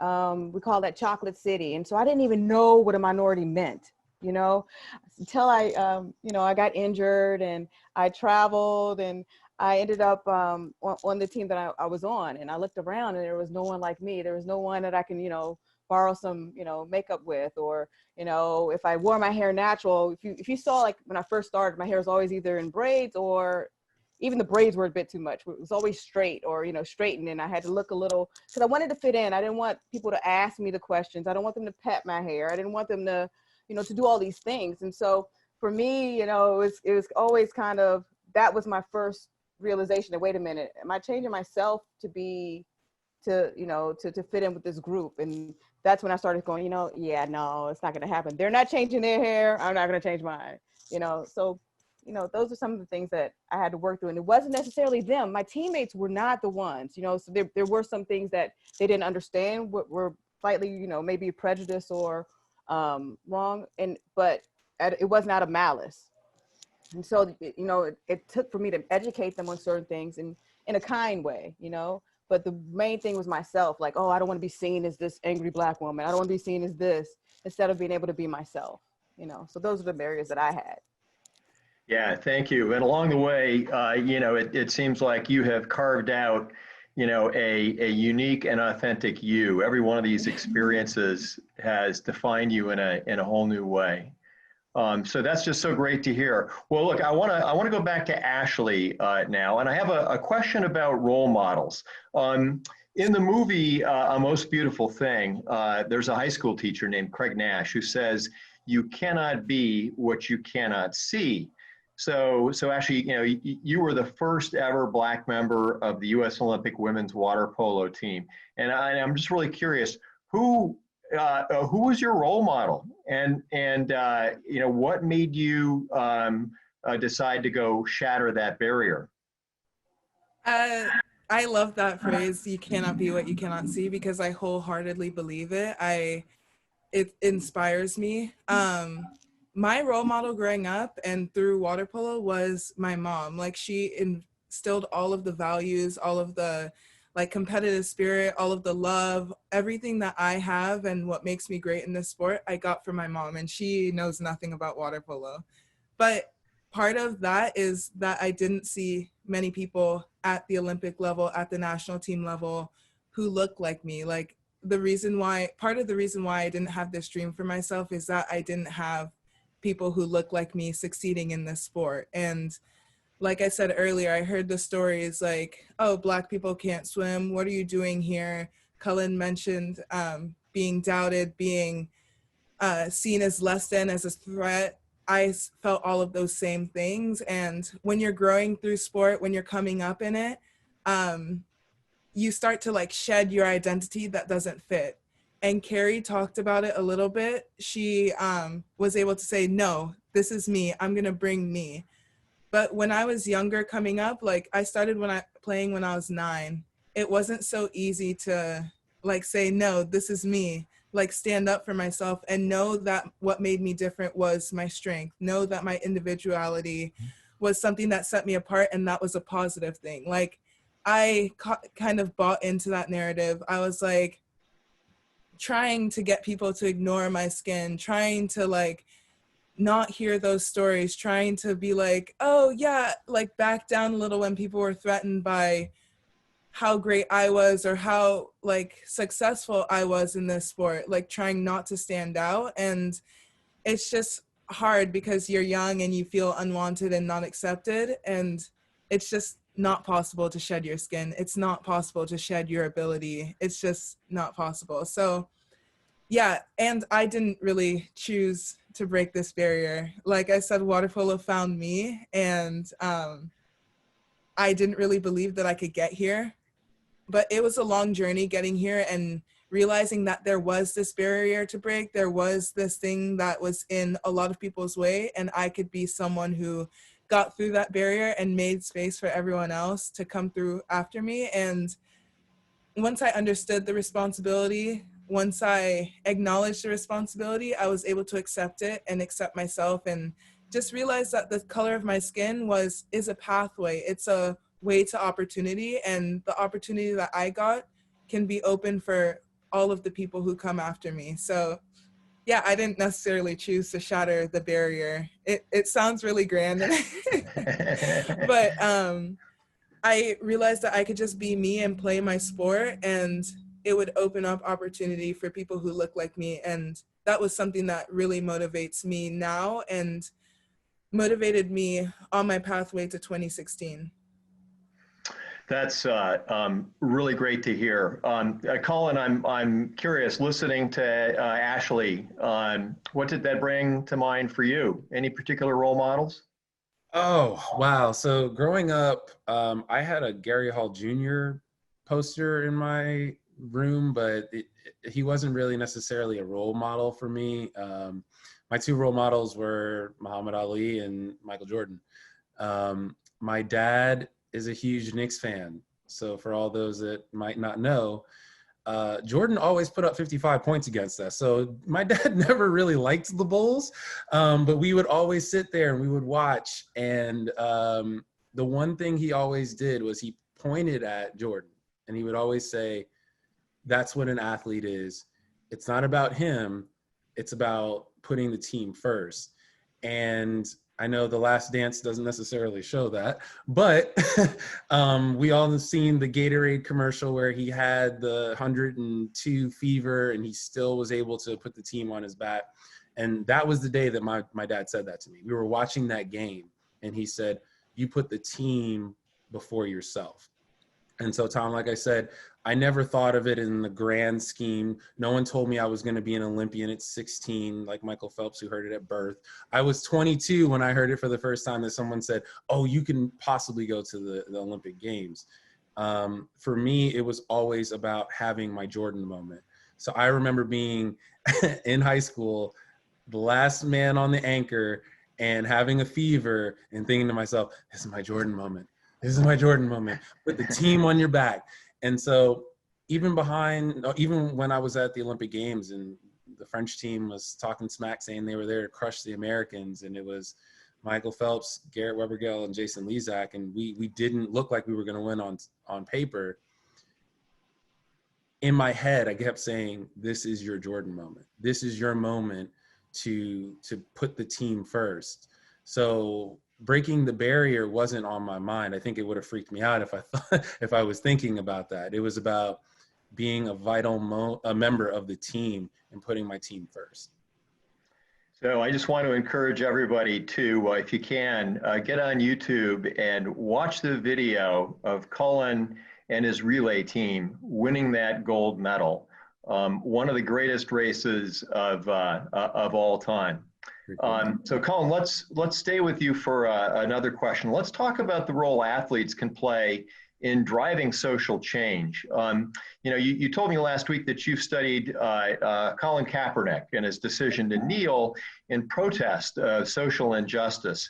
And I'm curious, what are your thoughts on Kaepernick and how have his efforts influenced yours? And of course, today, a lot of news about athletes taking a stand. Yeah, I mean, I took a 10-year break from school to pursue my Olympic career. And right after 2016, Ashley, I wish I could have been there. I missed it by a 10th, but I watched you on television. You were a wall girl. I was rooting for you the whole time. I didn't know whether I wanted to keep swimming or not. I decided to go back to school. And in one of my classes, I wrote a thesis on, because it was 2016, on Colin Kaepernick and the reason behind him kneeling. And I know a lot of people say that it's to disrespect the flag, it's disrespecting the flag, but I don't think a lot of people do a lot of research. And what Colin Kaepernick did because of police injustice, he sat down the first game, and a ex-Beret, Nate Boyer, actually called him up. They spoke about it. And what they said was when someone dies in our armed forces, what they do is they kneel. So instead, the next game, what Kaepernick did was he kneeled. It's not meant to disrespect the flag. It's to put notice on social injustice. We all have our platforms as Olympians, as athletes, as role models, to use our platform to the best ability that we have. And for me, in 2008, the thing that I found was to try to give swim lessons, to help the drowning, to drop the drowning rates, to help kids learn how to swim. That was my way of giving back. And I will say, until recently, about a couple of months ago, when George Floyd happened, the next day I was in my house because I worked my tail off and I live in a nicer house and I have a nice French bulldog. And at 10 o'clock while I was walking my dog, a police officer came up to me and said, everything okay? Sure, officer, just walking my dog. Okay, just checking. So do you live around here? Yes, sir, I do. What kind of dog is that? It's a French bulldog. Oh, he's really small. Oh, yeah. And then I started talking about dogs with him. And thankfully, my extensive knowledge of dogs, he actually ended up kind of backing off and going and driving off. That motivated me because my 1-year-old son is upstairs in his bed sleeping. And if I would have been angry or intoxicated or anything and didn't answer the questions correctly in this nice neighborhood, anything could have happened to me. And so at that moment, it hit me, and I put it on social. I said what I needed to say. It didn't address the exact situation that happened, but I knew that this was another turning point in my life and my career to use my platform again. And I started working with all of the other Black swimmers, which there are many now. Before it was just me, and then Maritza Karaya before me, and it was one.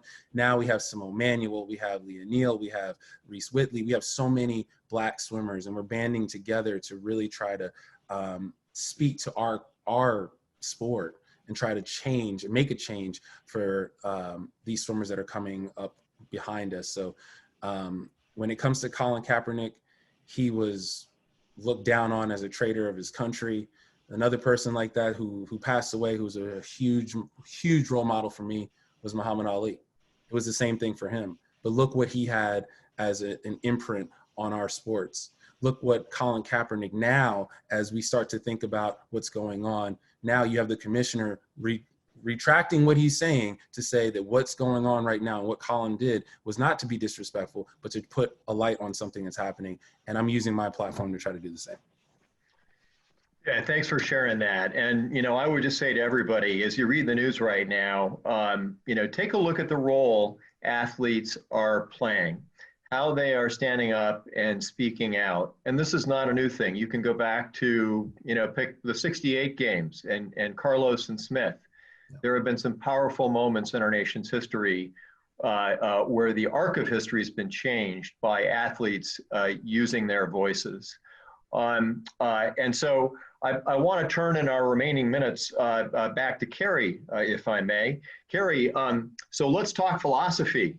The more I learn about you, the more I really love and admire your bulletproof optimism and the mindset that you use to look at adversity. And so I'm just curious to know, when you get up every morning and think about your life, what's the big idea that you have fixed in your mind that fuels this tireless work you do, both as an athlete and as a leader and as a champion for change? I love the bulletproof optimism thing. There's times where, anyone could be a little waning, especially in these times where it's stressful. And, before I even answer that, I wanted to say this must be the time for banding together, because, for USA women's sports or women's volleyball, we're doing the same thing. We're banding together, past, present, and future, in order to accommodate that change. For USA volleyball, we don't have representation in the executive realms for women, really, or for people of color, not just African American. And so that's something that we're fighting for too. So it's really cool. I feel like we're not alone. So I just thank you guys for what you're doing too. Great job. But I'm sorry. So back to the question. For me, I remember when I was younger, one of my first memories is being and protesting apartheid. I'm from Washington, D.C. So we're standing in front of Howard University. We go in front of the South African embassy, and we're protesting apartheid. I was a little kid. Like, my mom was taking me on her, we're being arrested for it. And we're like, yeah.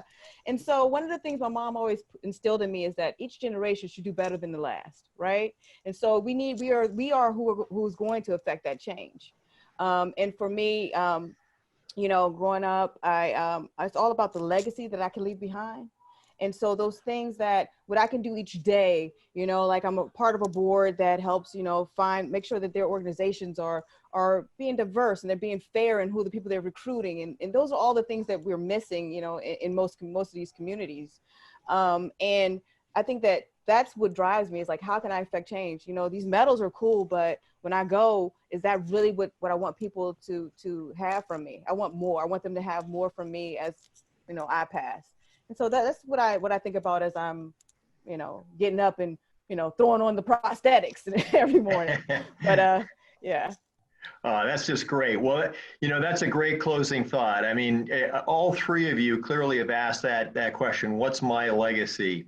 And the work that you're doing right now, is emphatically, the legacy that you're going to leave of helping others break down those barriers and have the opportunities in sport and in life that they deserve. I wish we had more time. We could keep this conversation going on all night long, but we need to work our way into the next part of the program. So Carrie, Cullen, Ashley, thank you so much for sharing your journeys with us. And thanks for being amazing human beings. Best of luck now in 21, wherever your journeys take you next, and know that we will be cheering you on. To everyone out there, hey, let's show them some support in the chat box. And now I'm going to turn it back to Dr. Robin Martin.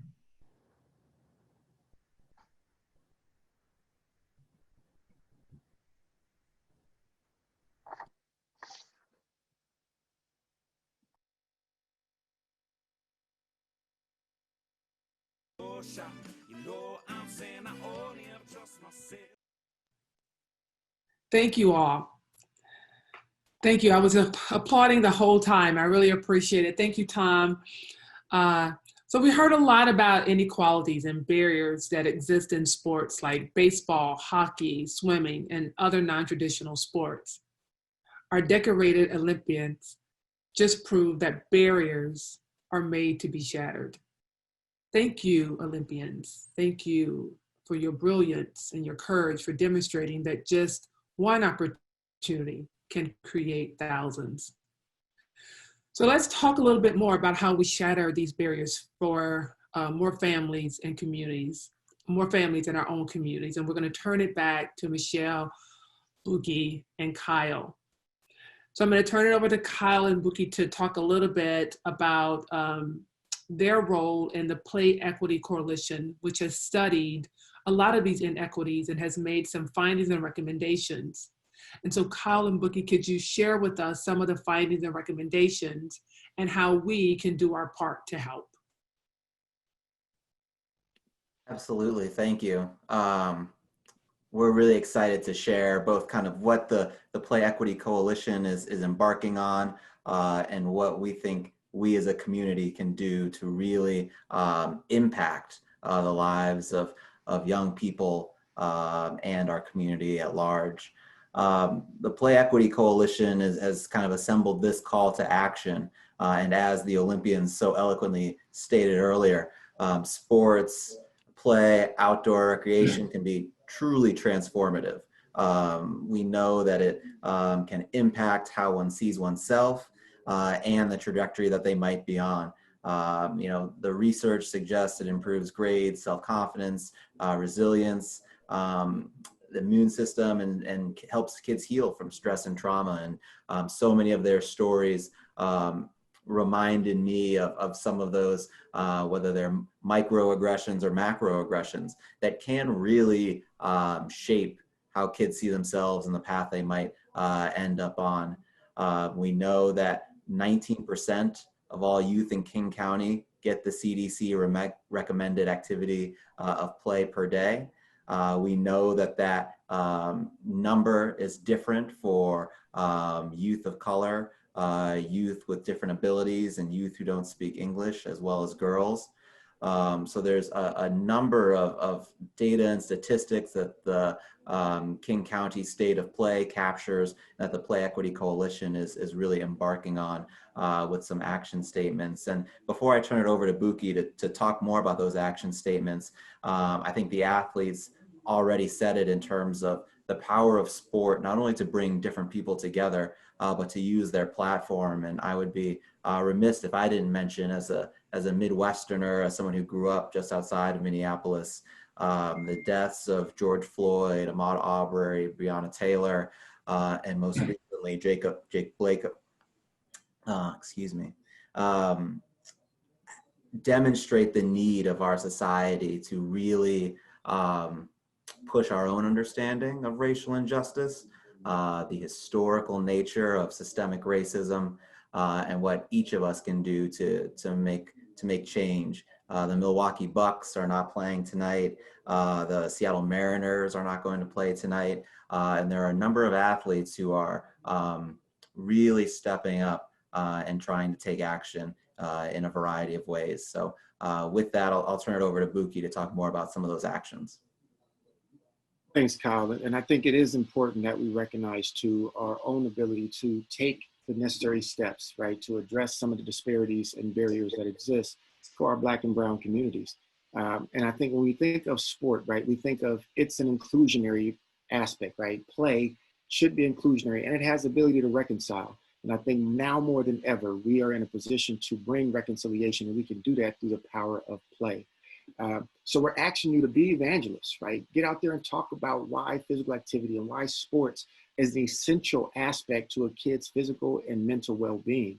It helps others, and what we're asking is to help others understand, right, that the lack of access to sport and physical activity is an equity and social justice issue, right? And I want to be adamant about stating this. Sports can be a vehicle to promote equity and inclusion, but it also can perpetuate the various stereotypes, racism, tokenisms, and inequities, and further harm our BIPOC communities.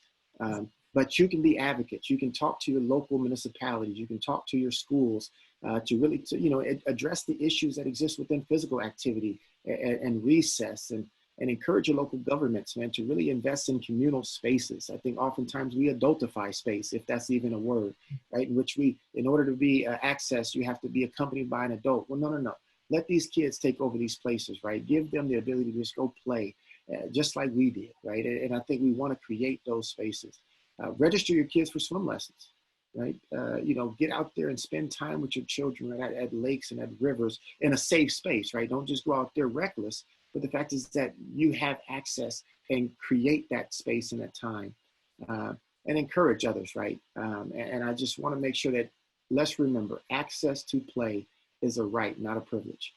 So we're looking forward to the continued advocacy from those within the King County Play Coalition, Play Equity Coalition, but also you, the viewer, to be able to also raise and elevate your voice to ensure that you're promising our young people, our Black and brown children, that they too have a right to be playing and accessing sport at every level.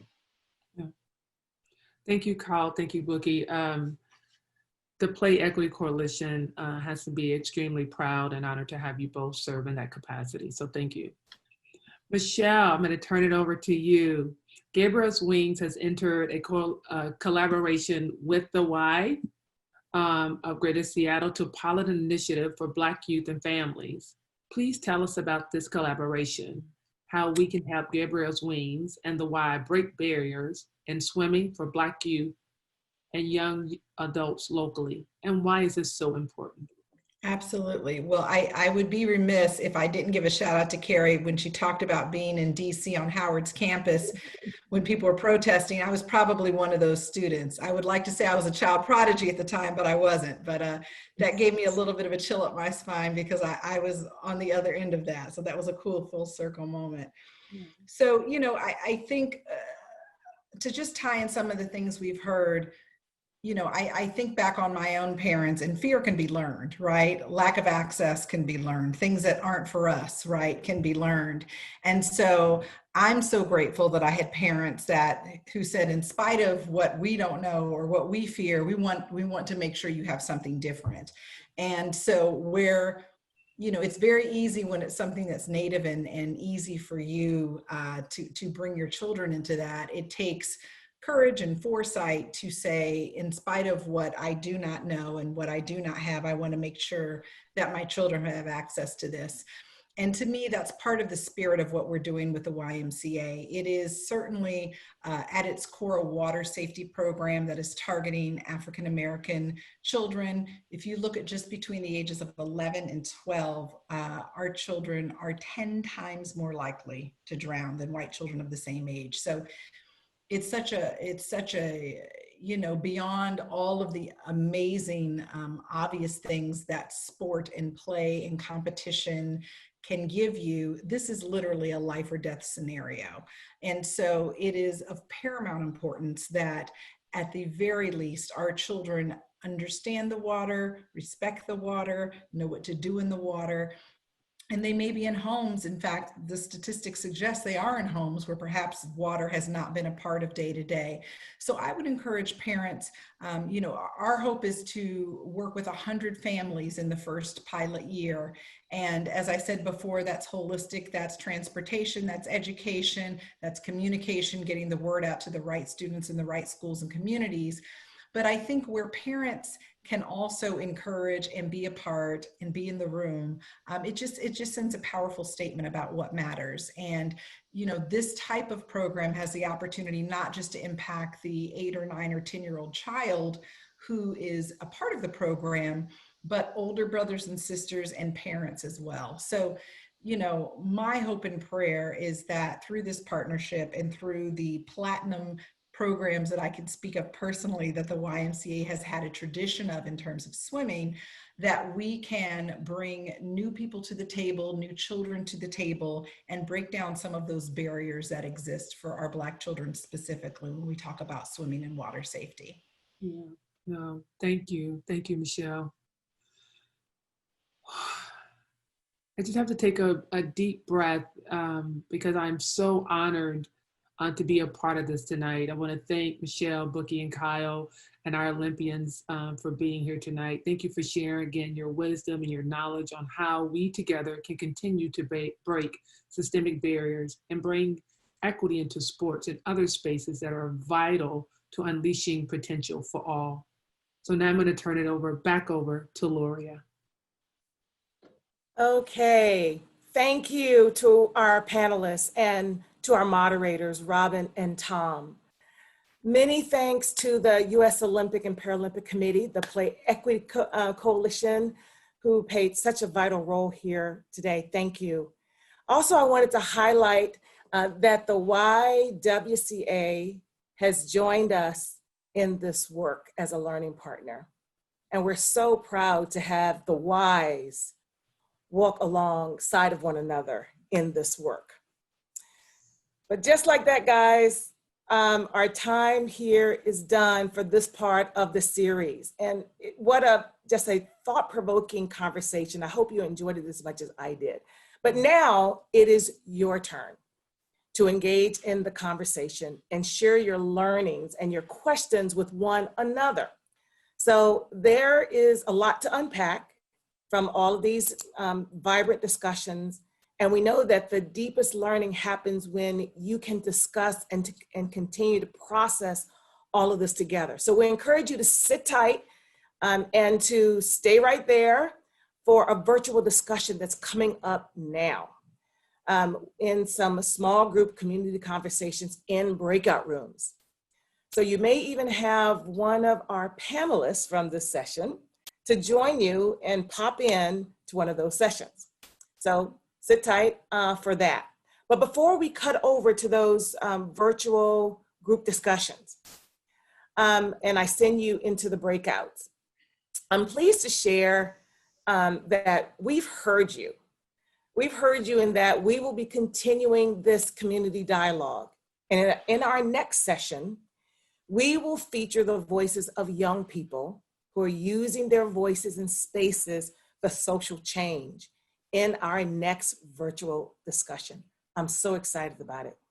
Two of the panelists who will be joining us next time, Ty McMillan and Rosalie Fish, will be joining us. You don't want to miss this. These two young people have such amazing voices and a lot to say and a lot to share with us. So please plan to join us on September the 16th for our third session, 4 to 6 p.m. Please put it on your calendars now. You won't want to miss it as we continue our journey and engage our youth advocates for the walk towards equity and justice for all. So again, thank you to all of our panelists and our learning partners for their contributions to tonight's event to amplify the important voices of our panelists.